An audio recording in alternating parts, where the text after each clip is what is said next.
할렐루야. 네, 사랑하고 축복합니다. 반가운 모습으로 다시 뵙게 되어서 또 기쁘고 또 즐거운 날이 될 줄로 믿습니다. 어느 아주머니께서 일찍 젊은 나이에 남편을 잊게 되었다고 합니다. 그래서 시장에서 콩나물 장사를 하면서 자녀들을 교육하고 그리고 가르쳐서 나름 그 자녀들이 잘 성공했다고 합니다. 그런데 그 어머니가 그럼에도 불구하고 자녀들과 같이 살던 그런 고향에 산에 있는 자그마한 집에서 계속 살고 계셨어요.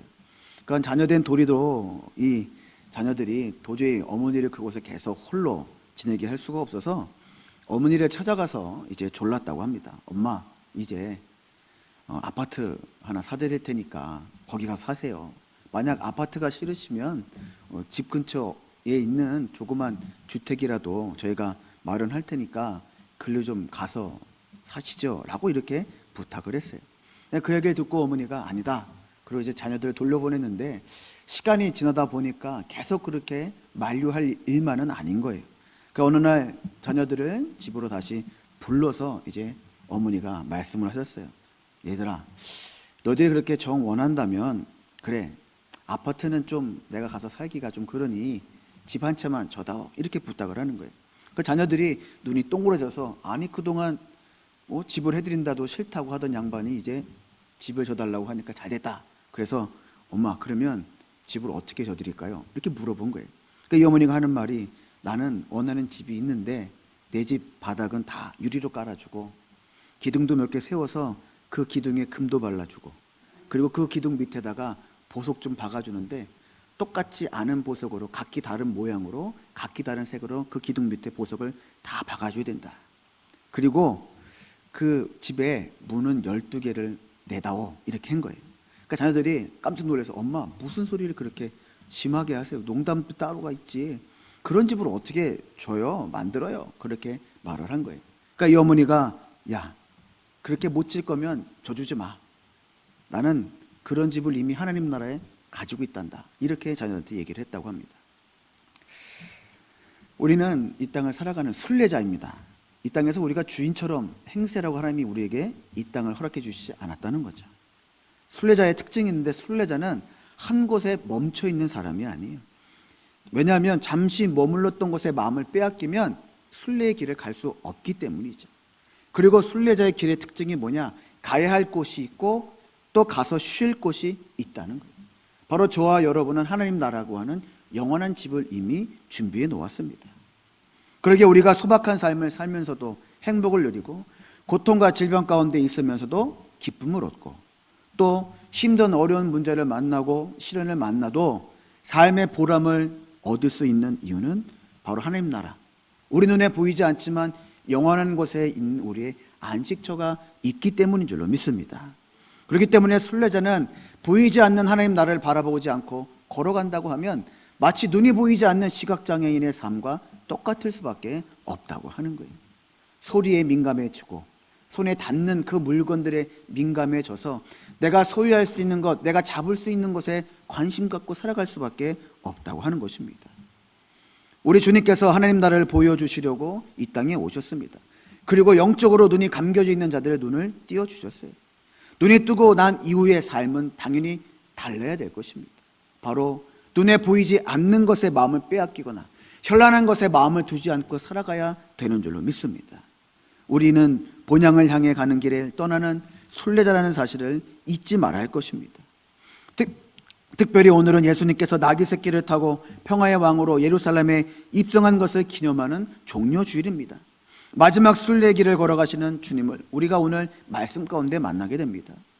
예수님이 예루살렘에 입성하시면서 많은 군중들이 종려나무 가지를 흔들면서 환영했다고 해서 오늘 주일을 종려주일이라고 일컫게 되었습니다.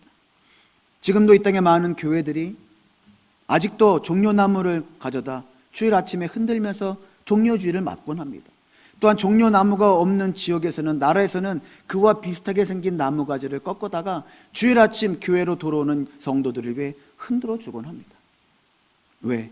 그렇게 오시는 예수님이 계셨기에 온 인류가 구원받는 은혜를 입었기 때문에, 우리의 죄를 대속해 주셨기 때문에 이 종려주일을 그렇게 거룩하고 기쁘게 맞이하는 것입니다. 우리 주님께서 종료주의를 거룩하게 지키게 은혜 허락하여 주시면서 예루살렘에 입성하셨는데 주님께서 들어오실 때 나귀 새끼를 타고 들어오셨다고 했어요. 멍에를 메고 그 멍에를 짊어지고 가는 그 나귀를 타고 오셨어요. 그 타고 오시는 주님을 많은 성도들이 환호하며 그 입성하는 모습을 봤을 때 마치 전쟁에서 승리한 장군이 개선 행렬을 하는 것처럼 기뻐 보이고 즐겁게 보였지만 바리새인을 비롯한 많은 사람들은 제자들과 군중들의 환호 소리에 거칠게 함하며 그들을 비판했다고 성경을 말하고 있어요. 예수님의 예루살렘 입성의 발걸음은 기쁨과 개선의 발걸음이 아니라 고난과 순환을 위한 거칠은 발걸음이었습니다. 그리고 예루살렘에 입성하시고 난 이후에 예수님의 일생은 더욱 빠르게 진행되었어요. 3년이라고 하는 공생의 그 시간보다 더 빠르게, 그리고 그 일주간이 정말로 그의 일생에 있어서 가장 잊지 못할 힘들고 어려운 한 주간이었다고 하는 것입니다. 그래서 그 기간을 기념하면서 이 땅의 많은 성도들이 고난 주간을 거룩하게 수천 년 동안 지켜오고 있습니다. 저와 여러분도 고난 주간의 시간을 오늘부터 거룩하고 또 기념하며 지키기를 간절히 소망합니다. 그리고 다시 오시는 예수님의 부활을 기쁨으로 동참할 수 있기를 간절히 축원합니다. 오늘 사도 바울은 말씀 속에서 초대교회 찬송의 시를 인용하여서 빌립보 교우들에게 예수 그리스도의 마음을 품으라 라고 이렇게 강력하게 권면하고 있습니다. 예수님의 공생애를 마무리하는 고난주간이 시작되는 종료주일에 제자된 우리들이 어떤 마음을 품어야 할 것인지, 또 예수님의 마음을 품는다면 그 마음을 어떤 마음일까에 대해 생각해 보고자 합니다. 오늘 성경에서는 첫 번째로 예수님의 마음을 자신을 비우는 마음이다 라고 이렇게 말씀하고 있습니다. 예수님은 하나님과 동등된 분이시지만 하늘 보좌를 버리고 자신을 비워 이 땅에 사람의 몸으로 오신 분이셨습니다. 하늘의 지위와 권세를 포기하시고 연약한 육신의 몸으로 오셨다는 거죠. 자기를 비우는 것은 자기의 지위로 활용할 수 있는 모든 힘과 권세를 포기했다는 말입니다. 내가 지금 주장할 수 있고 내가 지금 내 의지대로 할 수 있는 모든 것들을 다 포기했다고 말하는 거죠. 그래서 십자가는 예수 그리스도의 비우심과 낮추심의 사건들을 가장 구체적으로 표현한 사건이었습니다. 성경에서 말하는 비우다, 이 말은 히라보로 케노시스라고 말을 합니다. 이 말의 뜻이 뭐냐? 통을 가져와서 그 통 안에 있는 모든 것들이 다 비워질 때까지 물건들을 다 쏟아내는 것을 의미하고 있습니다. 그 예수님이 자신을 비웠다라고 하는 그것은 스스로 하나님의 본체를 비우고 종의 형체를 입으셨다는 거예요. 주님의 아들로서 하늘 권세와 명예를 다 소유하고 누릴 수 있음에도 불구하고 그 모든 것을 버리셨다는 거예요. 스스로 다 내어놓으셨다는 거예요. 하나님의 누릴 수 있는 그 모든 영광들을 포기하셨음을 말해주고 있습니다. 자신이 받을 수 있는 모든 권리를 포기하고 겸손의 자리로 내려가신 것이 바로 예수님의 마음이셨습니다. 우리도 인류를 구원하기 위해 모든 권리를 포기하시고 겸손의 자리로 내려간 것처럼 우리 안에 있는 욕망과 탐욕, 이기와 교만, 이 모든 것들, 사람이 가질 수 있는 모든 것들을 비우는 마음을 가져야 될 줄로 믿습니다. 이 땅에 많은 사람들이 내가 가지려고 노력을 해요. 아이들을 깨우다 보면, 아이들 학교에 가라고 깨우면 아이들이 학교에 가려고 일찍 일어나는 아이들 거의 없죠. 몇 번을 깨우고 흔들어야 아이가 일어나요. 그런데 그 아이들이 좋아하는 건 뭐 아침에 어디 놀러 간다든가 뭘 먹으러 간다든가 또 지 친구들을 만나든가 하면 아이들 스스로 벌떡 일어나죠. 마음이 가볍게 일어납니다. 왜? 그 아이들 마음속에는 자신들이 좋아하고 즐거워하는 것이 전부이기 때문에 벌떡 일어난다는 거예요. 근데 어른들은 그 마음을 품기가 쉽지 않아요. 주님의 일을 감당하고 성도로 살아간다고 해도 내 마음에 이미 가득 차 있는 것들이 너무도 많아요. 그러게 주님의 일을 하려고 일어나려면 벌떡 일어나지 못하죠. 주님 앞에 헌신하고 겸손하려고 하면 내 가슴속, 내 마음속에 가득 찬 것 때문에 내 모습을 낮출 수 있는 겸손함을 찾기가 힘들다고 하는 겁니다. 우리가 잘 알고 있는 20세기의 밀림의 성자로 불리는 슈바이처 박사가 20살 생일날 하나님의 부르심을 받았다고 해요. 기도 중에 내가 너를 쓰겠다 라고 이렇게 부르심을 듣게 되었어요. 프랑스의 목사의 맏아들로 태어나서 그래도 좀 괜찮은 생활을 하고 있었어요. 그 기도를 듣고 난 후에 그가 주변에 있는 가난한 자들을 보면서, 이웃들을 보면서 나도 저들을 위해 헌신해야겠다라는 마음을 가지고 스스로 결정을 내렸죠. 나이가 30세 될 때까지는 학문과 예술을 위해서 내가 열심히 살고 그 위에는 온 인류의 구원을 위해 봉사하는 데 내 인생을 바치겠다. 그렇게 20살 생일날 결정을 하게 됩니다. 그리고 하나님이 부르시는 곳이 어딘가를 찾기 위해 노력해요.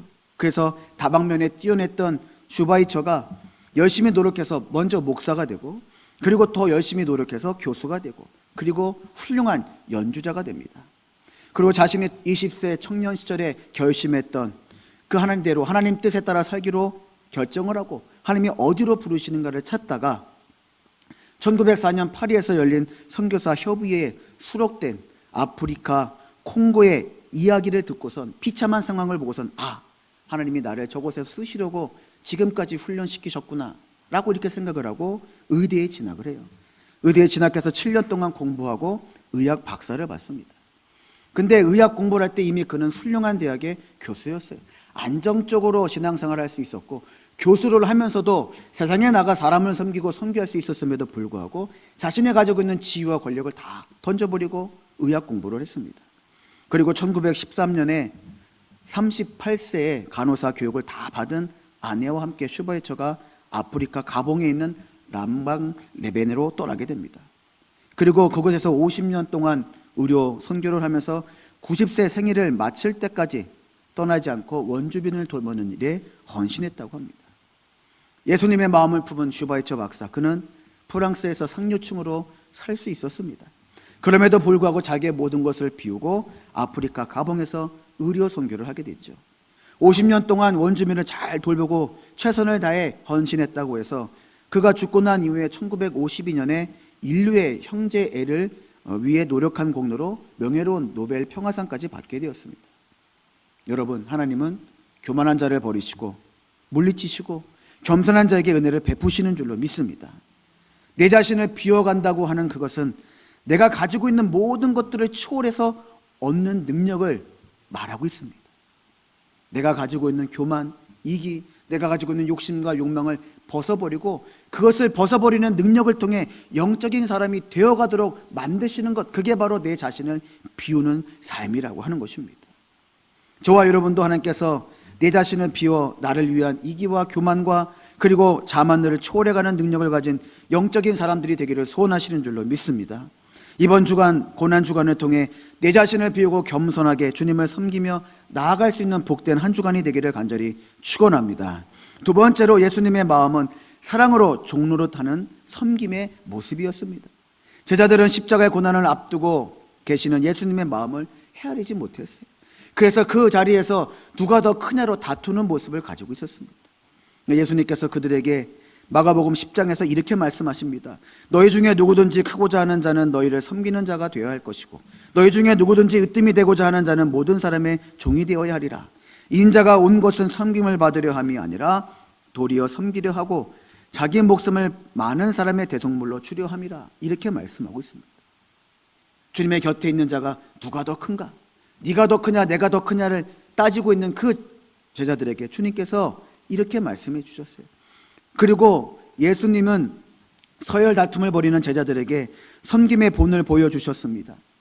예수님은 제자들과 최후의 만찬을 나누시던 그 자리에서 대하의 물을 받아와 제자들의 발을 씻겨주셨어요. 그러시면서 내가 주와 또는 선생이 되어 너희 발을 씻었으니 너희도 서로 발을 씻어주는 것이 옳으니라. 내가 너희에게 행한 것 같이 너희도 행하게 하여 본을 보여노라. 이렇게 말씀해 주셨어요. 내가 잘났니? 네가 잘났니? 내가 더 가졌니? 네가 더 가졌니? 라고 하는 그 싸움을 싸우고 있을 때 주님께서 그들의 발 앞에 물을 떠다가 발을 닦여주셨다는 거예요. 기독교는 땅에 임한 하늘을 증언하고 믿는 그런 신앙을 가진 종교입니다. 그래서 기존의 세상의 질서를 거꾸로 뒤집어 놓는 능력이 바로 기독교에 있다고 하는 거예요. 높은 자가 낮은 자를 섬기고 건강한 자가 병든 자를 섬기는 성교미의 전거가 바로 우리 기독교인 것입니다. 그러기에 믿음 있는 자, 또 성도인 자들은 서로 사랑으로 섬길 줄 알아야 되는 거예요. 건강한 자는 건강해서 아픈 자를 섬기고, 아픈 자는 아픈 자기 때문에 건강한 자를 섬길 줄 알아야 되고, 높은 자는 높은 자기에 낮은 자를 섬겨야 될 줄을 알아야 되는 것이고, 낮은 자는 낮은 자기에 높은 자를 섬길 수 있는 그런 아주 조화로운 소통의 모습이 있는 종교가 바로 우리가 믿는 기독교라고 하는 것입니다. 정북 김제군 금산리 용화마을에 가면 1908년에 세워진 기억자 교회가 있어요. 이 교회는 문화재로도 아주 의미가 있는 교회고, 또 교회적으로도, 또 기독교 한국 교회사적으로도 아주 의미가 있는 예배당이에요. 그 교회에 가면 아름다운 신앙의 유산이 전해져 내려오고 기록되어져 있는데, 바로 마부였던 이자익을 섬긴 지주 조독삼 장로의 이야기입니다. 제가 이 이야기는 예전에도 한번 짧게 말씀을 드린 일이 있었는데, 그 김제 지역에서 조독삼이라고 하는 사람이 어떤 사람이냐, 가장 큰 부자 집안의 맏아들이었어요. 집안 대대로 유교를 믿는 집안이었죠. 그래서 경북 그러면 조독삼 이렇게 할 정도로 아주 큰 부자였어요. 그래서 그가 너무 부자이니까 이 이작이라는 사람이 어려서 일찍 부모를 잃게 되어 고아가 되었는데 먹고 살 방법이 없는 거예요. 그래서 자신이 살던 경남 남해도에서 경북 김제까지 올라가서 그 조독삼의 집을 두둥깁니다. 그리고 주인을 만나, 주인님, 제가 어린 시절 고아가 되었는데 먹고 살 방법이 없어서 저 경남 남해도에서부터 지금까지 걸어왔습니다. 저를 좀 식구로 맞아주십시오 라고 하니까, 이 조독삼이 어린 나이에 있는 그 이자이기가 불쌍해서, 그래, 너 우리 집에 들어와서 살아라. 근데 너 어려서 뭐 해본 건 있냐? 아니요, 해본 거 하나도 없어요. 그렇게 말을 하는 거예요. 그래, 그럼 우리는 땅도 넓고 집이 커서 집에 키우는 짐승들이 있으니까 그 짐승 옆에 살면서 짐승에 먹이나 좀 주면서 여기서 살아라. 그렇게 일을 시킨 거예요. 그래서 이자익을 식솔로 맡게 되죠. 조독삼이 이렇게 열심히 살고 있을 때 그 용화마을이라고 하는 것이 잘 사는 동네고 좋은 동네라고 하니까 외국에서 선교사가 왔는데, 최이덕 선교사라고 하는 외국 사람이 와서 그곳에서 이제 선교를 하겠다고 하니까 이 조독삼이 넓은 마음으로 그게 종교인지 네가 믿는 신이 뭔지도 모르고 우리 옆에 마방이 있으니까 마방에서 그냥 너 살면서 좀 뭘 해라 라고 해서 그 마방에서 이제 처음으로 선교사 가정이 살게 돼요. 그리고 그를 통해서 기독교가 전파되어서 조독삼이 제일 먼저 개종을 받아 사랑채를 예배처소로 내놓고, 그리고 그의 가족은 물론 온 마을 사람들이 다 예수를 믿게 됩니다. 지주가 예수를 믿고 지주의 가족이 다 예수를 믿었으니까 동네 사람들이 거기서 다 빌어먹는 사람들이니까 다 예수를 믿게 되온 거예요. 그리고 1905년에 자신이 가지고 있던 가수원 대지를 예배당으로 다 봉헌하고 지주 조독삼과 머슴 이자익이 함께 그 예배당에서 세례를 받게 됩니다. 그리고 1907년 2년이 지난 후에 교회에서 장로 투표를 하는데, 머슴이었던 이자익 영수가 지주였던 조독삼 영수보다 먼저 투표를 많이 받아서 장로로 피택되었습니다. 근데 이때 조독삼이 교회에다가 아주 기가 막힌 이야기를 합니다. 뭐라 그러냐면, 우리 금산교회 교인들은 참으로 훌륭한 일을 했습니다.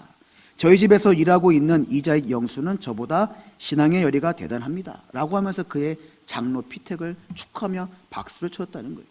그뿐만 아니라 자기 집에서 빌어먹던 그 이자익을 1910년에 평양신학교로 유학을 보내 입학시키고 그의 학비와 그리고 그의 가족 모든 생활비를 책임졌다는 거예요. 그리고 학교를 졸업하고 목사 안수를 다 받고 난 이후에 그를 자신이 있는 금산교회로 청빙해서 충성스럽게 담임 목사로 죽는 그날까지 그를 섬겼다고 합니다. 시골교회를 섬긴 이자인 목사, 경북 김제, 아주 시골이죠. 깡시골입니다. 용화마을 가보시면 아시겠지만 아주 볼품없는 마을이나 마찬가지예요. 예전에 100년 전이라면 더 심했겠죠. 그런데 거기서 목회하면서 지주 조독삼 장로의 사랑을 가득 받은 그 목사는 지금까지 예수교 장로회에서 아직 깨지지 않는 전무후무한 이력을 가지고 있어요. 그게 뭐냐? 전국을 통치할 수 있는 총회장 선거에서 3번이나 연속으로 당선했다는 거예요. 그리고 그로 인하여 귀한 인재로 쓰임받게 되었어요. 섬기는 사람은 자신의 위신이나 기득권에 집착해서는 안 된다고 하는 거예요. 주님의 일을 감당하는 사람은 내가 세상에서 어떤 지위가 있든지, 사회에서 어떤 권력이 있다 할지라도 교회에서는 주님만 섬길 수 있어야 되는 거예요. 주님의 성도들만 섬길 줄 알아야 된다는 거예요. 그런데 지금 우리 사회는 기득권에 집착해서 사는 사람들 때문에 몸살을 겪고 있어요. 자신이 원치 않는 정치인, 자신이 지지하지 않는 정치인이나 유력 인사들을 또 혹은 재물이 좀 있는 사람들을 기득권자로 몰아 그들을 정죄하는 일에 호련일치가 되어 정신 빠져 살아가고 있어요. 그러면서 그렇게 그들을 끌어내리면서도 자신이 오히려 기득권자가 되어가고 있다고 하는 그런 생각을 하지 못하고 무서운 언어폭력과 여론폭력, 그리고 사람을 죽이는 일에 서슴지 않는 시대에 살아가고 있어요. 나보다 많이 가진 사람, 많이 배운 사람이 기득권자예요. 그들을 끌어내리면 그들을 끌어내린 자들이 다시 기득권자가 되는 거예요. 하나님은 이 땅의 모든 사람을 다 평등하다고 하셨어요. 누가 더 위에 있다고 말하지도 않고 누가 더 밑에 있다고 말하지도 않았어요. 진정한 성도의 사랑의 행동은 모습으로 나타나게 되어 있어요. 섬기고 봉사하고 용서하고 이해하고 화해하고 격려하는 그 모습이 진정한 예수님께서 우리에게 베푸신 사랑의 모습인 줄로 믿습니다. 예수님은 그러한 사랑을 우리에게 몸소 보여주셨어요. 우리는 고난주간을 통하여 섬김의 봄을 보여주신 예수님을 본받아서 서로 사랑으로 종노릇하며 섬기기를 즐겨하는 복된 한 주간이 되기를 간절히 축원합니다. 세 번째로 예수님의 마음은 하나님의 뜻에 순종하는 마음이었습니다. 예수님은 하나님의 뜻을 이루기 위하여 이 땅에 오셨습니다. 십자가의 죽음을 앞두신 예수님은 감람산 겟세마네 동산에서 피눈물 나는 기도를 하셨다라고 말씀하고 있어요. 누가복음 22장에 보니까 이렇게 말씀해요. 아버지여, 만일 아버지의 뜻이 아니라면 이 잔을 내게서 옮길 수 없소서. 그러나 내 원대로 마시옵고 아버지 원대로 되기를 원하나이다. 이렇게 기도하였습니다. 예수님이 하나님의 아들로서 가장 치욕적이고 잔인한 사형 방법인 십자가에 못 박혀 죽으실 이유가 하나도 없었다는 거예요. 그런데 인류 구원을 위해 하나님의 아버지의 뜻을 이루기 위해 복종하는 마음으로 십자가에 죽기까지 순종해 주셨습니다. 십자가의 형벌이 당시 최고의 형벌이라고 하죠. 지금까지도 사람을 죽이는 방법 가운데 가장 처절하고 고통스러운 방법이 십자가 처형이라고 해요. 그 십자가 처형의 방법을 의학을 전공하는 전문의들이 연구했는데, 우리가 보는 형상이나 사진 속에서는 예수님께서 두 팔에 못을 박으시고 포개진 발목에 못을 박으셨는데, 실제 십자가 형벌은 그 못을 제외하고 팔 양쪽 팔에 밧줄을 메고, 그리고 사타구니에다가 조그만 나무를 박아서 이렇게 받쳐 놓습니다. 이게 못이 박힌 손과 발이 찢어져서 떨어질까 봐 그렇게 해놓은 게 아니라는 거예요. 기존의 사람들은 그렇게 해놓으면 예수님이 쉽게 떨어지지 않고 죽을 때까지 매달려 있겠거니 하고 보호하다고 생각했는데, 연구 결과 그게 아니라는 거예요. 마지막 창자국이 허리에 맞히고 몸에 있는 모든 물질이 다 빠지고 나면 사람이 처지게 되어 있죠. 근데 사람이 48시간 안에 그래도 죽지 않는다는 거예요. 그래서 그 죽는 동안 이미 정신은 나갔고 혼만 남아있는 상태에서 또 고통을 느끼게 하려고 밧줄을 매놨대요. 그러면 이미 힘이 빠지고 근육이 다 빠져서 밑으로 내려가려고 할 때 밧줄을 통해 이 팔의 뼈, 상체의 뼈가 다 떨어져 나가는 그 고통을 48시간 느낀다는 거예요. 그리고 사타구니 밑에 받치는 그 나무를 통해서 이 하체의 뼈가 흐트러지는 고통을 최대한 다 느끼게 하려고 그렇게 사람을 붙들어 맸다는 거예요. 우리 주님께서 십자가를 지고 올라가실 때 그걸 모르셨겠어요? 다 아셨을 거예요. 그래서 하나님 주님께서 그 올라가는 그 길이 그토록 힘들고 어려웠다는 거예요. 그리고 인간적인 마음이 조금 남아있기 때문에 하나님, 이 잔이 내 것이 아니면 옮겨 주시옵소서 라고 기도하면서, 만약 그래도 주님의 뜻이라면, 아버지 뜻이라면 그렇게 하지 마옵소서 라고 끝까지 땀방울이 핏방울이 되도록 기도하셨다는 거예요. 예수님의 그 기도는 피하려거나 외면하려고 하는 기도가 아니었어요. 하나님의 뜻이 정작 무엇인지를 마지막까지 묻고 그 일에 순종하려고 하는 크신 뜻이 그 안에 있었다고 하는 거예요.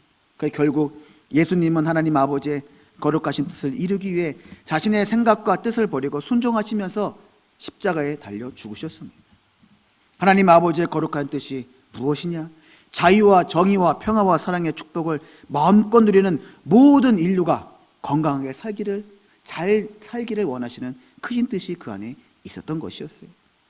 성도된 우리도 하나님의 뜻에 따라 순종하며 살아가야 될 줄로 믿습니다. 고난주간을 맞이하는 우리의 모습이 어떠합니까? 여전히 내 생각, 내 뜻, 내 의지를 주장하면서 믿음 생활하는 것처럼 살아가고 있지는 않습니까? 내 생각이 맞음을 나타내기 위해 내 의지를 억지로 부려서 다른 사람에게 불편하도록 만들고 있지는 않습니까? 내 뜻이 관철되게 하기 위해 다른 사람들의 부정한 모습을 생산하거나 폭로하거나 주장하면서 그 주변 사람들이 죽어가는 모습을 보며 좋아하며 웃고 있지는 않습니까? 참된 믿음은 주님의 뜻을 알고 그 뜻을 이루기 위해 나의 모든 것을 내려놓고 주님만을 따르고 높이는 것이라는 것을 기억하시는 여러분 되시길 간절히 부탁을 드립니다. 우리도 십자가를 지기까지 온전히 순종하신 예수님의 마음을 품고 하나님의 뜻을 이루기 위해 내 뜻을 버리고 순종하는 주님의 자녀가 되어야 될 줄로 믿습니다. 사랑하는 성도 여러분, 평화의 왕이신 예수님은 겸비한 종의 모습으로 예루살렘에 나귀 새끼를 타고 입성하셨습니다. 그 주님께서 오늘 우리에게 찾아주셔서 굳게 닫힌 여러분의 문을 아직도 두드리고 계십니다. 우리도 사도 바울의 권면대로 예수 그리스도의 마음을 품어야 하는 줄 믿습니다. 나를 비우고 겸손의 자리로 내려가서 섬기러 오신 주님을 본받아 끝까지 사랑으로 섬기고 자신의 뜻을 버리고 온전히 주님께 순종함으로 하나님의 뜻을 이뤄나갈 수 있는 여러분 되시길 간절히 부탁을 드립니다. 사순절 여정의 마지막 주간, 평화의 왕으로 오신 우리 주님을 기억하며 고난 주간을 지나게 됩니다. 대림과 갈등의 이 땅에서 하나님의 평화를 진정 이룰 수 있도록, 또 진정한 사랑의 십자가의 사랑을 전할 수 있도록, 그리고 온 인류를 구원하는 영혼권에 쓰임받을 수 있도록 그 진리에 참되게 살아갈 수 있는 복된 성도들이 되기를 주님의 이름으로 간절히 축원합니다.